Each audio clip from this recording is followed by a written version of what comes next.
ناظرین، آپ سوچ رہے ہوں گے کہ مسائل کے علم کی بات تو سمجھ میں آتی ہے، لیکن فضائل کے علم سے کیا فائدہ ہونے والا ہے؟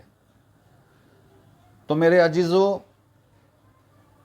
فضائل کے علم سے ہمیں پتہ چلتا ہے کہ جس عمل کو ہم کر رہے ہیں اس عمل پہ اللہ کے کیا وعدے ہیں۔ چنانچہ نماز کے فضائل کی بات چل رہی ہے تو نماز کے بے شمار فضائل کی کتابوں کے اندر ذکر کیے گئے ہیں۔ چنانچہ ایک جگہ ارشاد ہے کہ جب نمازی نماز کی نیت باندھتا ہے، چاہے وہ فرض نماز کی نیت باندھتا ہو یا 2 رکعت نماز نفل پڑھتا ہو یا وتر پڑھتا ہو یا سنت کی نیت باندھتا ہو، جب وہ نماز کی نیت باندھتا ہے تو ایک فرشتہ غائبانہ اس نمازی سے خطاب کرتا ہے اور وہ کہتا ہے فرشتہ اس نمازی سے کہ اے نمازی، اگر تجھے یہ معلوم ہو جائے کہ تو کس ذات کے سامنے کھڑا ہے، تو کس سے باتیں کر رہا ہے، اگر تجھے یہ معلوم ہو جائے تو قیامت تک نماز کا سلام نہ پھیرے۔ تھوڑا سوچیں، کتنی بڑی بات ہے۔ فضائل کی کتابوں کے اندر یہ بھی لکھا ہے کہ جب نمازی نیت باندھتا ہے اور وہ کہتا ہے اللہ اکبر، تو اس کے تمام صغیرہ گناہ معاف ہو جاتے ہیں،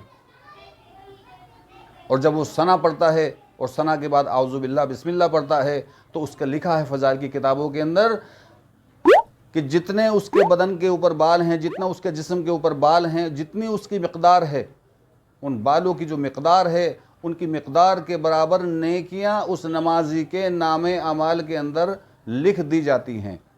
اور جب وہ پڑھتا ہے سورہ فاتحہ تو اس کو ایک مقبول عمرے کا ثواب اس نمازی کے نام اعمال کے اندر لکھ دیا جاتا ہے دوستو۔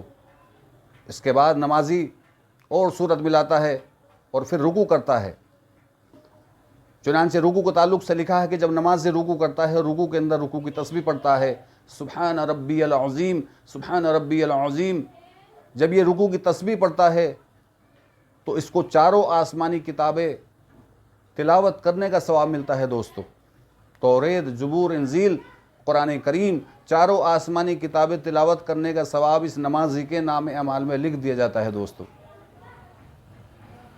اور جب یہ رکوع سے کھڑا ہوتا ہے، سمیع اللہ لمن حمدہ کہتا ہے، تو اللہ اس بندے کو، اس نمازی کو رحمت کی نظر سے دیکھتا ہے۔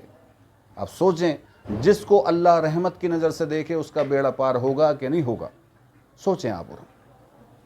اور جب یہ نمازی سجدہ کرتا ہے تو جتنے انسان دنیا کے اندر ہیں، جتنے جنات دنیا کے اندر ہیں، جتنی ان کی تعداد ہے، لکھا ہے تمام انس اور جن، تمام انسان اور جنات اور ان کی تعداد کے مقدار کے برابر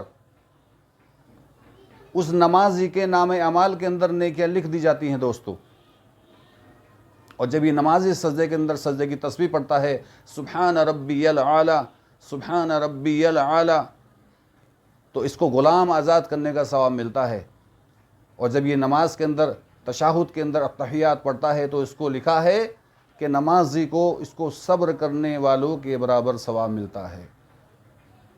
اور تشریح میں لکھا ہے کہ ایوب علیہ السلام اور یحییٰ علیہ السلام، صرف یہ نہیں لکھا کہ ایوب علیہ السلام کے برابر ثواب ملتا ہے، ان کے صبر کے برابر ثواب ملتا ہے، بلکہ لکھا ہے ایوب علیہ السلام، یحییٰ علیہ السلام، صبر کرنے والوں کے برابر ثواب ملتا ہے۔ کتنی بڑی بات ہے۔